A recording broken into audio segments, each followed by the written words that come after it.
restauración de Canaán a nivel nacional, las tablas, el tabernáculo y el arca, en el segundo curso de Moisés.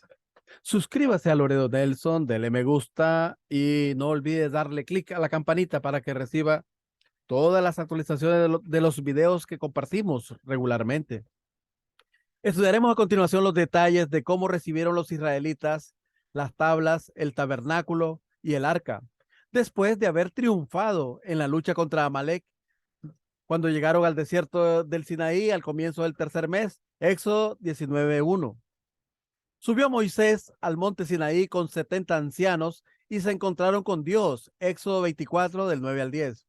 Llamó Dios a Moisés a la cima del monte Sinaí y Moisés ayunó 40 días y 40 noches para poder recibir los 10 mandamientos escritos en las tablas de piedra. Éxodo 24:18. Mientras ayunaba en la montaña, recibió instrucciones de Dios acerca del arca y del tabernáculo. Éxodo 25:31.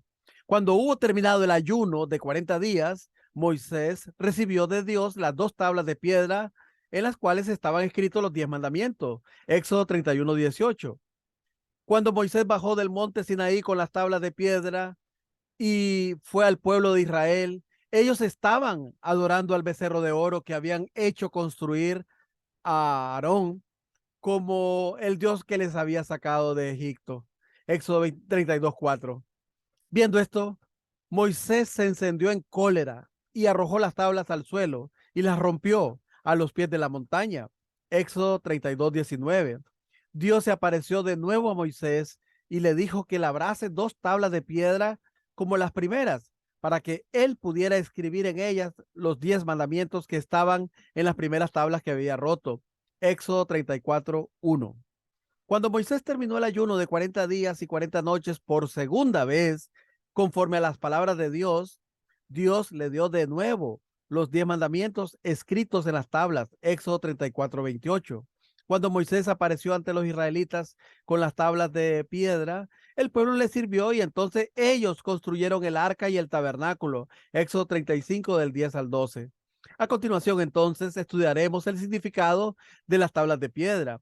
El hecho de que Moisés recibiese las 2 tablas de piedra con las palabras escritas en ellas quiere decir que en la era providencial para el fundamento de la restauración en la cual los hombres debido a la caída se pondrían en contacto con Dios solo a través de ofrendas. Había pasado y ahora había entrado en la era providencial de la restauración en la cual podían relacionarse con Dios a través de las palabras así restauradas.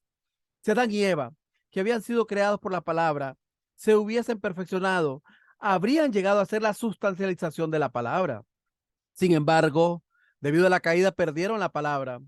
El hecho de que Moisés recibiese las 2 tablas de piedra con las palabras escritas en ellas durante el periodo de 40 días de separación de Satanás significa que Adán y Eva, durante tanto tiempo perdidos en el mundo satánico, se restauraban como la encarnación simbólica de la palabra.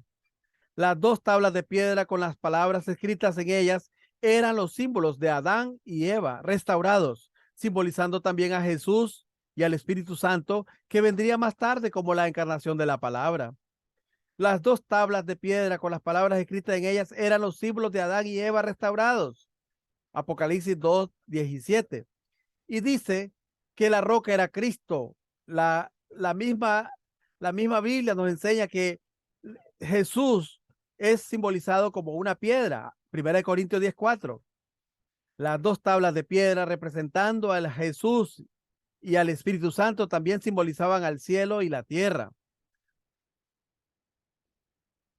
A continuación, estudiemos el significado del tabernáculo. Jesús comparó al templo de Jerusalén con su cuerpo, Juan 2:21, y designó a los santos que creyesen en él templos de Dios. 1 Corintios 3:16. Por consiguiente, el templo es la representación en imagen del mismo Jesús. Los israelitas centrados en Moisés, si hubieran tenido éxito en su primer curso de la restauración de Canaán a nivel, se habrían preparado para recibir al Mesías, construyendo el templo tan pronto como hubieran entrado en la tierra de Canaán. Sin embargo, debido a su infidelidad Ni siquiera comenzaron el primer curso. En su segundo curso, construyeron un tabernáculo en, en lugar del templo, porque tenían que vagar por el desierto después de haber cruzado el Mar Rojo. Por ello, el tabernáculo era la representación simbólica del mismo Jesús. Por esta razón, cuando ordenó Dios a Moisés que construyese el tabernáculo, dijo: me han de hacer un santuario para que yo habite en medio de ellos. Éxodo 25:8. El tabernáculo se componía de el Santo y el Santísimo, el Santo de los Santos. El Santísimo era el lugar donde solamente podía entrar el sumo sacerdote una vez al año para ofrecer sacrificios. En él estaba el arca y era el lugar donde Dios estaba presente. Por consiguiente, puede decirse también que el Santísimo simbolizaba el mundo sustancial invisible, mientras que el Santo simbolizaba el mundo sustancial visible. Cuando Jesús fue crucificado, el velo que separaba el Santísimo del Santo fue rasgado en dos, de arriba a abajo. Mateo 27:51. Queriendo decir que por el cumplimiento de la providencia de la salvación espiritual por medio de la crucifixión de Jesús, se abrió el camino de comunicación entre el espíritu y el cuerpo físico, y entre el cielo y la tierra. ¿Qué era el arca? El arca simbolizaba la alianza de Dios que tenía que estar guardada en el Santísimo. En ella estaban las dos tablas de piedra, simbolizando a Jesús y al Espíritu Santo, y naturalmente al cielo y a la tierra. En el arca había maná, que había sido el alimento de vida para los israelitas en su curso en el desierto y que simbolizaba al cuerpo de Jesús. El maná estaba contenido en una urna de oro que simbolizaba la gloria de Dios. También estaba en ella la vara de Aarón que había florecido, la cual mostraba a los israelitas el poder de Dios. Hebreos 9:4. A este respecto, el arca considerada en general era el cuerpo condensado del universo, mientras que por otro lado era el cuerpo condensado del tabernáculo. El propiciatorio estaba encima del arca y Dios dijo que tenían que hacer dos querubines de oro labrado que cubriesen los dos extremos del propiciatorio. Entonces él se encontraba con ellos allí, entre los dos querubines, y les hablaría dándoles todos los mandamientos para el pueblo de Israel. Éxodo 25:16-22. Esto nos muestra que más tarde, cuando viniesen Jesús y el Espíritu Santo, representados por las tablas de piedra, y redimiesen a los hombres a través de cambiar sus corazones, Dios se aparecería en el propiciatorio al mismo tiempo. El querubín que había bloqueado a Adán el camino que llevaba al árbol de la vida en el jardín del Edén se separaría en dos, uno a cada lado, a la derecha y a la izquierda, y todos disfrutarían de la oportunidad de acercarse a Jesús como árboles de vida y recibir las palabras de Dios.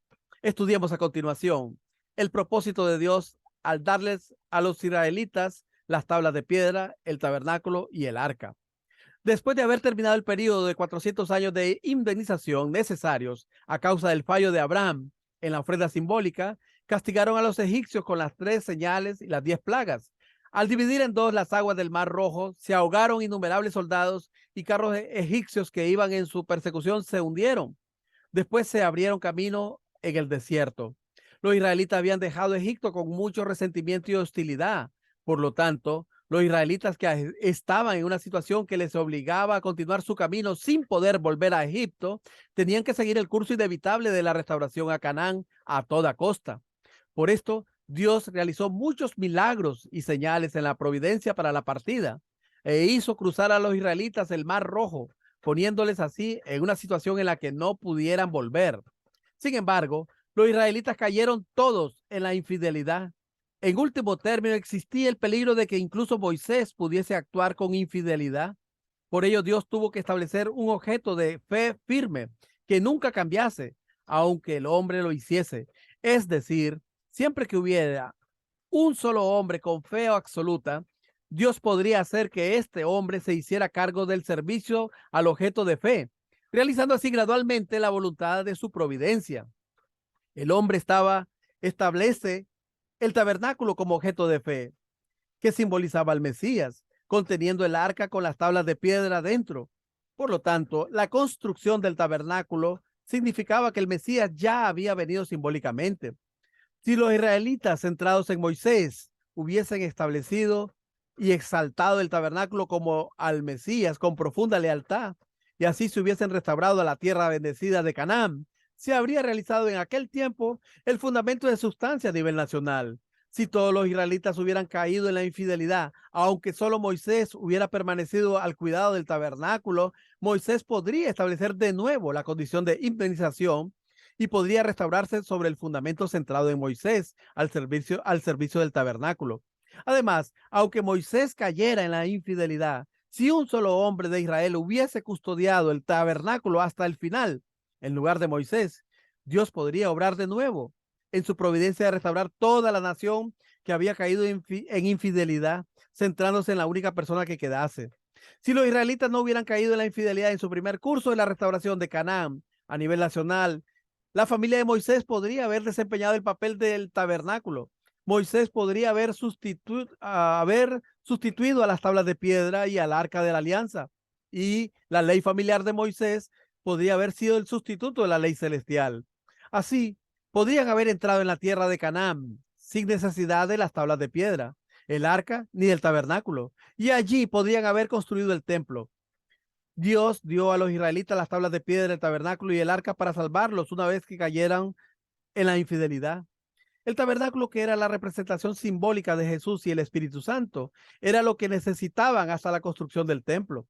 El templo, que era la representación en imagen de Jesús y el Espíritu Santo, era lo que necesitaban hasta la venida del Mesías, que venía a ser el templo sustancial. Así como en el fundamento para recibir al Mesías, que debe ser realizado para poder recibirlo en el próximo video, estudiaremos cómo se estableció el fundamento para recibir al Mesías, el fundamento para recibir al tabernáculo, que es el Mesías simbólico. Gracias por su atención. Como siempre decimos, este tema es muy importante. Comparta, comparta, que este tema es muy importante. Comparta.